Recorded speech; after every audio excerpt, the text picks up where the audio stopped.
गुंतलेले मनवेढे तुझ्या सवे पर्व दुसरे भाग 47.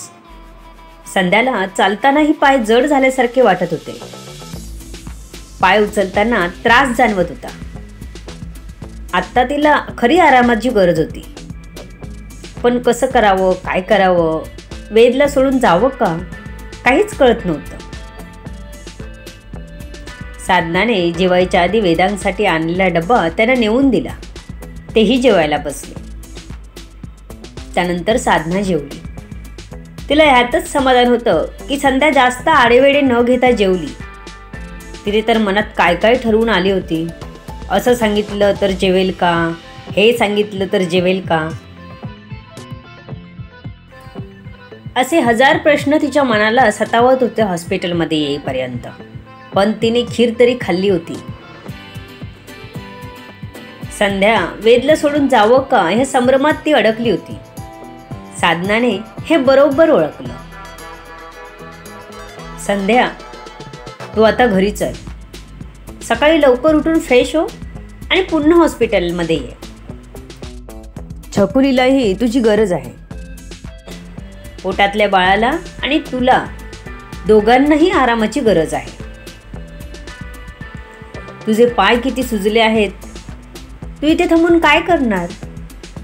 उलट तुलाच ॲडमिट करावं लागेल. मग तू वेदला कसं बघणार? साधनाने बरोबर संध्याच्या वर्मावर बोट ठेवलं होतं. त्यामुळे संध्याही साधनासारखा विचार करत होती. तिला साधनाचं म्हणणं पटलं होतं.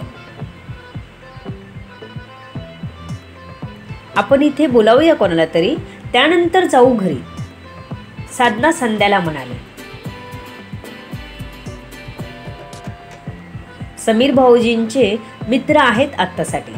घरी गेल्यावर वेदित भाऊजींना पाठवू हॉस्पिटलमध्ये, संध्या म्हणाली. समीरच्या मित्रांशी बोलल्यानंतर त्यांचे नंबर घेतले. तिथल्या स्टाफला आपला नंबर दे. काही तसंच असेल तर आम्हाला लगेच कळवा, असं सांगून घरी जायला निघाल्या. पुन्हा एकदा तिचं लक्ष रेड लाईटकडे गेलं. अजून का आले नसतील बाहेर डॉक्टर? मी थांबू का? तिचं मन द्विधा मनस्थितीत अडकलं होतं. इतक्यात साधना बोलली, बाबांना भेटून जाऊया. साधना म्हणाली आणि दोघी वेदांगला भेटायला गेल्या. बाबा कसं आहे आता? उद्यापर्यंत सोडतील तुम्हाला. तुम्ही टेन्शन घेऊ नका. नाहीतर तुमचं ब्लड प्रेशर वाढत राहिलं तर तुम्ही लवकर बरे कसे होणार? साधना वेदांगला म्हणाली. बाबा तुम्ही लवकर बरे व्हा आणि लवकर घरी या, संध्या त्यांना म्हणाली. बाबा मी आणि संध्या घरी जातोय. काही लागलं तर नर्सला सांगा. आम्ही सांगून ठेवले त्यांना. हे आले की तुम्हाला भेटायला येते, साधनाने सांगितलं. काही वाटलं तर मला फोन करा. वेदित भाऊजी येईपर्यंत समीर भाऊजींचे मित्र थांबले आहेत बाहेर. काळजी करू नका, संध्या वेदांगला समजावत म्हणाली. तिला दोघांना सोडून जायला अगदी जीवावर आलं होतं. जर ती 2 जीवांची नसती तर तिने घरी जायचा विचारही केला नसता. पण वेदसाठी तिला जावं लागणार होतं. जर का बाळाला काही झालं तर वेदला ते सहन होणार नाही. स्वतःसोबत बाळाची काळजी घेणं तिला गरजेचं होतं. एक वेळ तिने स्वतःचाही विचार केला नसता. पण बाळासाठी ती रिस्क घेऊ शकत नव्हती. म्हणूनच वेदबद्दल काहीच कळलेलं नसताना ती मनावर दगड ठेवून घरी चालली होती. तिचं मन तर तिथेच त्या रेड लाईटपाशी घुटमळत होतं. ती फक्त देहाने घरी चालली होती. साधनाने अखेर संध्याचा हात पकडला आणि तिला रिक्षाला हात दाखवून रिक्षात बसवलं. त्या दोघी रिक्षात बसल्या. रात्र झाली होती. घरी मुलं वाट बघत होती. संध्याचे पाय तर खूपच सुजले होते आणि दुखतही होते. डोकं टेकून मागे संध्या बसली होती की साधनाचं लक्ष गेलं. रिक्षावाला दुसरीकडून घेत होता. दोघीच बायका बघून तो हुशारी करत होता. त्याला वाटलं आपलं इच्छित साध्य होईल, पण साधनाचं लक्ष जाताच तिने संध्याला हळूच खुणावलं. वहिनी, मी ब्लॅक बेल्ट आहे बरं का. माझ्याशी कोणी पंगा घ्यायचा नाही. लोळवल्याशिवाय राहणार नाही. संध्याने डायलॉग मारायला सुरुवात केली. तिचे पाय एवढे सुजले होते की उचलायची मुसीबत झाली होती. ती काय मारू शकणार होती. तिला कराटेचा ओ का ठो माहीत नव्हता. ब्लॅक बेल्ट तर दूरची गोष्ट होती. रिक्षावाल्याने लगेच ब्रेक मारला, म्हणजे तीर निशाण्यावर लागला होता. त्याच्यावर असर पडला होता. भाई साहब, ये रस्ते से लेना. साधना हात दाखवत म्हणाली. तसा रिक्षावाला शहाणा झाला. त्याने लगेच रिक्षा सांगितलेल्या रस्त्यावर घेतली आणि चालवू लागला. चालत जायला 20 ते 25 मिनिटाचा रस्ता होता. पण रात्र झाली होती आणि संध्याला चालता येत नव्हतं, म्हणून तिने रिक्षाला हात दाखवला होता. पण तो तर हरामी निघाला. नशीब संध्याला ऐनवेळी बोलता आलं आणि त्याचा असर त्या रिक्षावाल्यावर पडला, म्हणून दोघी सुखरूप घरी पोचल्या. उतरल्यावर पैसे दिल्यावर त्या रिक्षावाल्याला मनसोक्त शिव्या दिल्या. तसा रिक्षावाला वेगात निघून गेला आणि दोघी घरी आल्या. साधनाने आपल्याकडच्या चावीनेच दरवाजा उघडला होता. तिला अंदाज होता कदाचित वेदीत झोपला असेल, म्हणून तिने दरवाजा ठोकावला नाही. मुलं उठली होती आणि खेळत होती, तर वेदीत खुर्चीत झोपला होता. तो अजूनही उठला नव्हता. गाढ झोप लागल्यामुळे वेदीतल्या दोघी घरी आल्या ते माहीत नव्हतं. संध्याला बघताच छकुली तिला येऊन बिलगली. संध्यानेही तिला जवळ घेतलं. एक पप्पी घेत तिला पुन्हा खेळायला पाठवला. संध्याला फ्रेश होऊन थोडा आराम करायचा होता. ती बाथरूममध्ये गेली. गिझरचं गरम पाणी पायावर घेत तिने पाय शेकवले. तिला आता बरं वाटलं. ती बाहेर आली तसं साधनाने तिला बेडवर झोपायला सांगितलं. तसंही वेदीत हॉस्पिटलला जाणार होता, त्यामुळे बेडवर संध्या झोपली तरी चालणार होतं.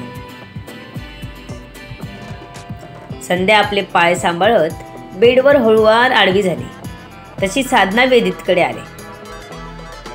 अहो, जेवलात का? त्याला उठवत साधनाने तो जेवला का ह्याची चौकशी केली. हो, जेवलो आणि बसलो होतो. कधी झोपलो ते कळलंच नाही. गाढ झोप लागली.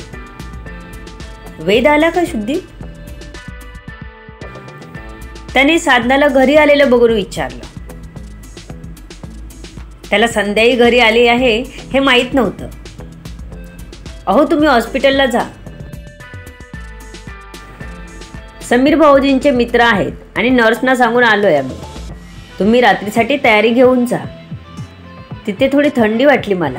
तुम्ही स्वेटर घालून जा आणि एक बेडशीट अंगावर घ्यायला घेऊन जा. तिने वेदीतलं सर्व काढून देत सांगितलं आणि आपण संध्या आलेली आहे हे गृहीत धरून ती पुढचं बोलत होती. घाईत ती संध्याला घरी आणलंय हे सांगायलाच विसरली होती. बाबांनाही भेटा. डॉक्टर म्हणत होते उद्या सोडतील त्यांना. साधना त्याची तयार केलेली बॅग त्याच्या हातात देत म्हणाली. वेदीत हॉस्पिटलमध्ये साधनाने दिलेल्या सामानासह आला. समीरच्या मित्रांशी बोलला. त्यांची चौकशी केली. अरे, तुम्ही बाहेर का उभे? आत या ना. वेदीत त्यांना बघत म्हणाला. नको नको, आम्ही इथे बसलोय. काही फरक पडत नाही. त्यातला एक जण म्हणाला. तुम्ही काही खाल्लं का? वेदीतने त्यांना प्रेमाने विचारलं, कारण ते वेदसाठी इथे आले होते. सध्या कोणीच त्यांची विचारपूस करणारं नसल्यामुळे ते बाहेरच थांबले होते. त्यांचे मित्र कधी येईल ह्याची वाट बघत होते.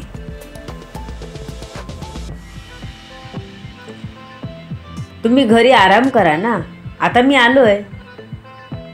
तसंच गरज असेल तर मी सांगेन, तुम्ही रेस्ट करा. वेदित त्यांना म्हणाला, पण ते काही ऐकत नव्हते. ठीक आहे, समीर येईल आता, आम्ही त्याच्यासोबत जाऊ, ते म्हणाले. तसं वेदितकडे काहीच बोलायला राहिलं नव्हतं.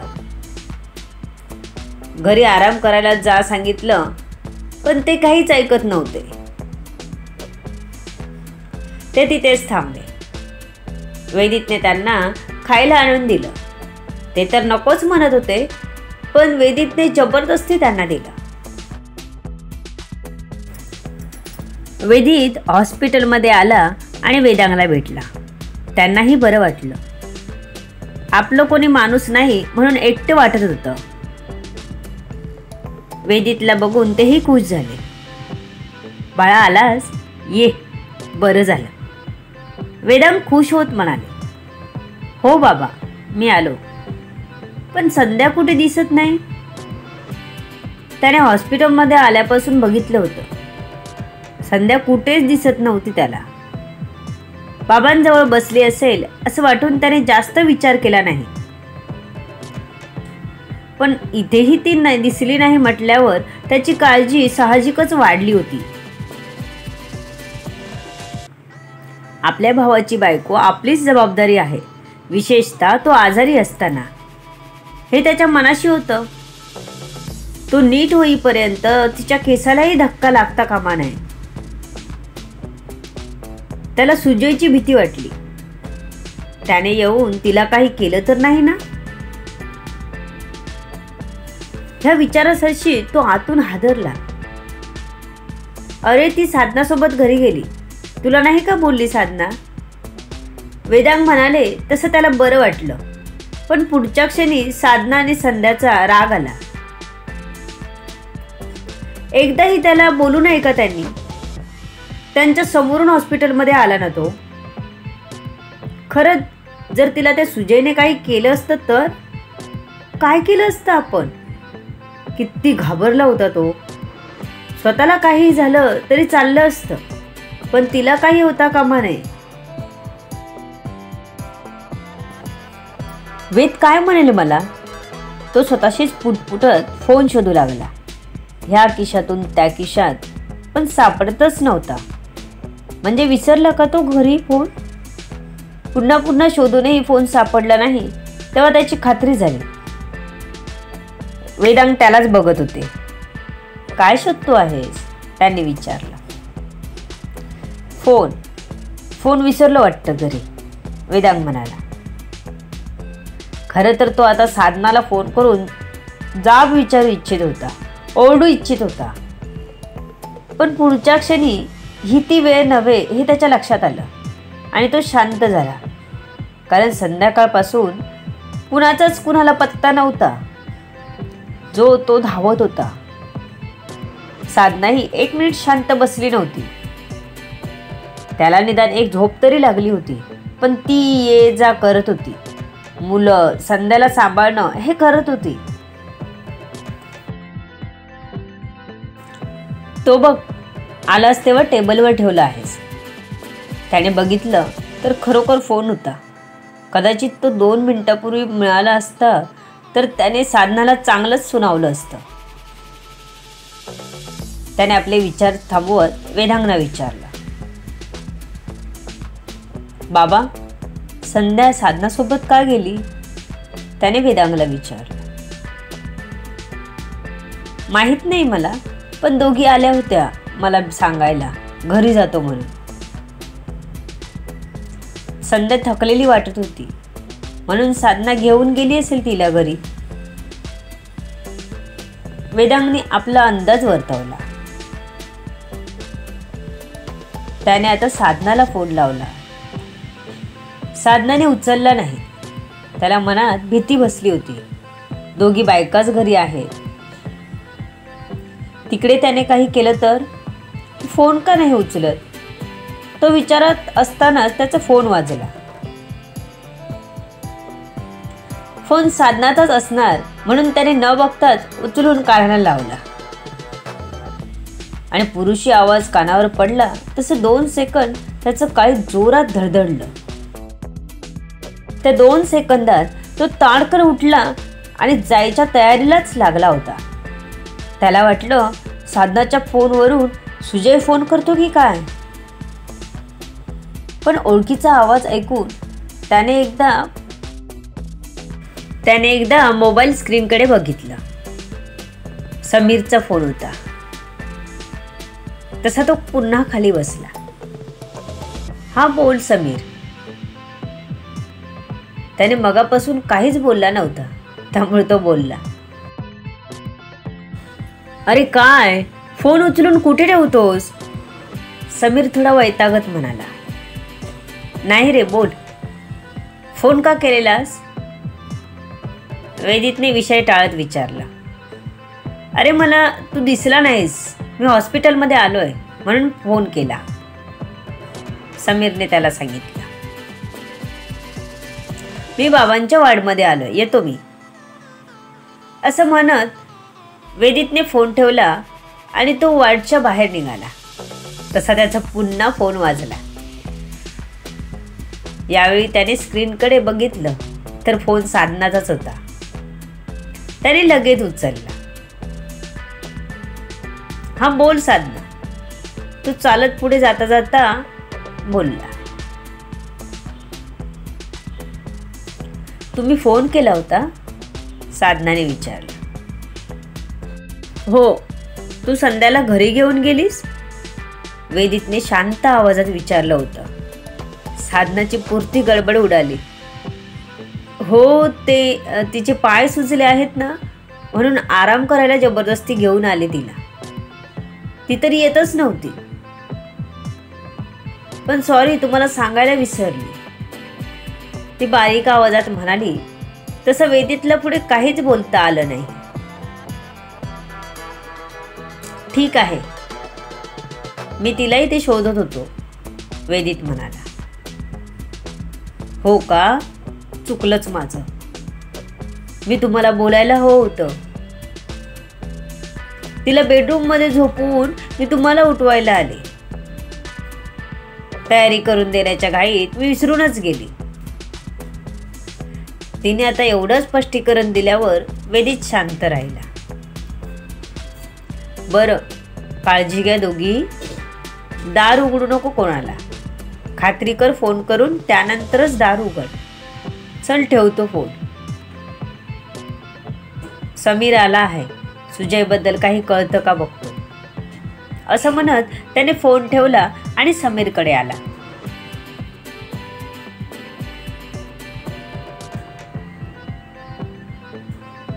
वेदित, अरे तू आलास ना, मी तिघांना घेऊन घरी जातोय. काही असेल तर लगेच फोन कर. सुजय अजून तरी मिळाला नाही. तो चांगलाच मुरलेला आहे. तू काळजी करू नको, पण सावध राहा. शोधकार्य चालू आहे. एक टीम ऑलरेडी मी त्याच्या मागावर पाठवली आहे, समीर बोलला.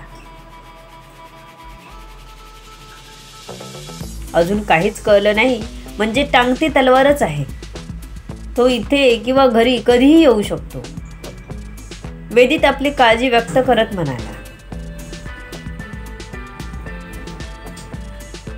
हॉस्पिटलची सिक्युरिटी आहे इथे, नाही येणार तो, समीर खात्री देत म्हणाला. हो, घरी पण नाही का पोलीस संरक्षण होतं, तरी त्याने आपला डाव साधलाच ना.